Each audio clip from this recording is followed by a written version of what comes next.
নবম দিনের মতো রাজধানীর এভার কেয়ার হাসপাতালে চিকিৎসা নিচ্ছেন বিএনপি চেয়ারপারসন বেগম খালেদা জিয়া। বিদেশে নেওয়ার প্রস্তুতি চলছে। মেডিকেল বোর্ডের সিদ্ধান্ত অনুযায়ী বাস্তবায়ন করা হবে বলে জানিয়েছেন ব্যক্তিগত চিকিৎসক ডাক্তার AZM জাহিদ হোসেন। দুপুরে এভার কেয়ার হাসপাতালে ব্রিফিংয়ে কথা জানান তিনি। এ সময় ডাক্তার AZM জাহিদ হোসেন বেগম খালেদা জিয়ার শারীরিক অবস্থা নিয়ে গুজব ছড়ানো বন্ধ ও কান না দেওয়ার আহ্বান জানান। বলেন, চিকিৎসার বিষয়ে সার্বক্ষণিক তদারকি করছেন তারেক রহমান। দেশবাসীকে ধৈর্য ধরার আহ্বানও জানান তিনি।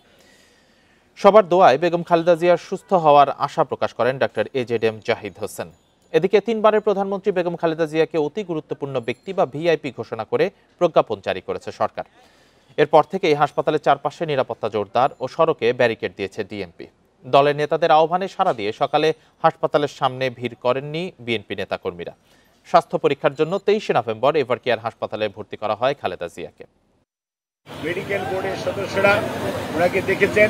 আজকেও ইউকে থেকে ওনাকে দেখার জন্য বিশেষজ্ঞ আসবেন এবং ওনারা দেখবেন।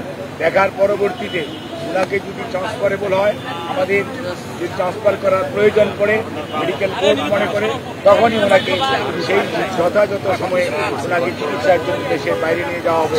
আমাদের সকল প্রস্তুতি আছে, কিন্তু সর্বোচ্চটা মনে রাখতে হবে যে রোগীর বর্তমান অবস্থা এবং সর্বোপরি মেডিকেল বোর্ডের পরামর্শের বাইরে কোনো কিছু করার সুযোগ এই মুহূর্তে আমাদের নেই।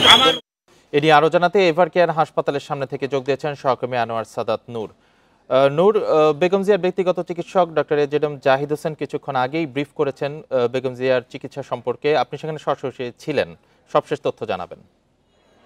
বিএনপি চেয়ারপারসন ও সাবেক প্রধানমন্ত্রী বেগম খালেদা জিয়ার সর্বশেষ শারীরিক অবস্থার জানাতে কিছুক্ষণ আগেই এভার কেয়ারের সামনে কথা বলেছেন তার ব্যক্তিগত চিকিৎসক ডাক্তার AZM জাহিদ হোসেন। তিনি গণমাধ্যম কর্মীদেরকে সর্বশেষ তথ্য হিসেবে জানান যে বেগম খালেদা জিয়ার উন্নতির জন্য, মানে স্বাস্থ্যের উন্নতির জন্য যে ধরনের চিকিৎসা প্রয়োজন বা যেটা দেওয়া হচ্ছে সেটা গ্রহণের মতো তার শারীরিক সক্ষমতা আছে। এটি একটি যে পজিটিভ, মানে ভালো দিক, সেই ব্যাপারে তিনি আশা ব্যক্ত করেন। তবে সর্বোপরি গতকালকের মতোই তার শারীরিক অবস্থা রয়েছে অপরিবর্তিত। তবে তিনি দেশবাসীর কাছে দোয়া চেয়েছেন এবং প্রত্যাশা করছেন যে এ যাত্রায় হয়তো সবার দোয়া এবং সুস্থতা কামনায় সেরে উঠবেন দেশনেত্রী বেগম খালেদা জিয়া এবং তিনি সবার মধ্যে আবার ফিরে আসবেন তাদের নেত্রী হিসেবে, এরকমটাই তিনি প্রত্যাশা করছেন। এবং বেগম খালেদা জিয়াকে বিদেশ নেওয়ার ব্যাপারে তিনি জানান যে এই ব্যাপারে সর্বোপরি আলোচনা এবং কথাবার্তা বলছেন বিএনপির আরেক নেতা রিজভী আহমেদ। তবে তিনি সর্বশেষ যেটা জানান যে তাকে বিদেশে নেওয়ার ব্যাপারে বিএনপি সব ধরনের প্রস্তুতি রয়েছে।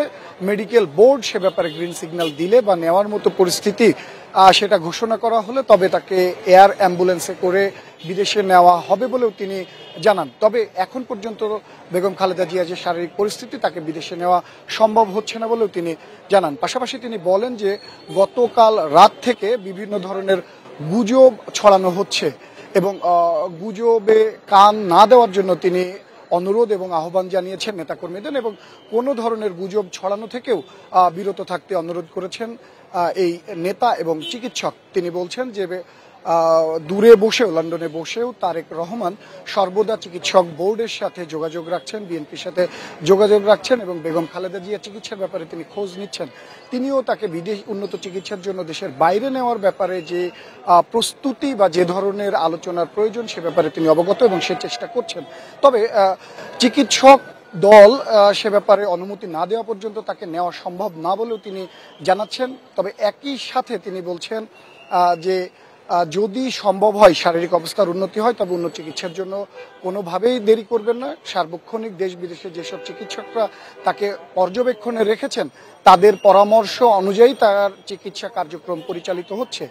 ইতিমধ্যে যুক্তরাষ্ট্র, যুক্তরাজ্য এবং গতকালকে চীনের 5 সদস্যের একটি প্রতিনিধি চিকিৎসক দল এসেছেন, যারা গতকালকে বেগম খালেদা জিয়াকে দীর্ঘ সময় পর্যবেক্ষণ করেছেন এবং তাদের মতামত দিয়েছেন যে মেডিকেল বোর্ড আছে তাদের কাছে। আজও একটি চিকিৎসক দল আসার কথা রয়েছে, তারাও এসে পর্যবেক্ষণ করবেন এবং তাদের যে মতামত সেটি জানাবেন। পাশাপাশি যে বিএনপির তরফ থেকে নেতাকর্মীদের উদ্দেশ্যে অনুরোধ জানানো হয়েছিল যেন এভার কেয়ারের সামনে এসে তারা ভিড় না জমান বা অন্য সেবা প্রার্থী যারা সেবা নিতে এভার কেয়ারে আসছেন তাদের যেন কোনোভাবে চিকিৎসার ব্যত্যয় না ঘটেন, কিন্তু সেই অনুরোধ উপেক্ষা করে আজকেও কিন্তু নেতাকর্মীদের ভিড় জমেছে এভার কেয়ারের সামনে, এবং সেই ভিড়কে সামাল দিতে কিন্তু পুলিশের তরফ থেকে, আইন শৃঙ্খলা বাহিনীর তরফ থেকে ব্যারিকেড দেওয়া হয়েছে এবং এভার কেয়ারের সামনে চলাচলের যে রাস্তা সেটি যান চলাচল এবং মানুষের গতিবিধিও কিন্তু নিয়ন্ত্রণ করা হচ্ছে যেন কোনোভাবেই এখানে বিশৃঙ্খলা তৈরি না হয় এবং নেতাকর্মীদের ভিড়ের কারণে সাধারণ রোগী যারা চিকিৎসা নিতে আসছেন তাদেরকে যেন ব্যাহত না হতে হয় সে ব্যাপারেও সতর্ক আছেন হাসপাতাল কর্তৃপক্ষ এবং আইন শৃঙ্খলা বাহিনীর সদস্যরা। অর্থাৎ গুজব না ছড়িয়ে ধৈর্য ধরার এবং বেগম জিয়ার সুস্থতার জন্য দোয়া করার কথা বলা হয়েছে, এই নির্দেশনা দেওয়া হয়েছে। আমরাও তার সুস্থতা কামনা করছি। আনোয়ার সাদাত নূর জানাচ্ছিলেন এভার কেয়ার হাসপাতালের সামনে থেকে।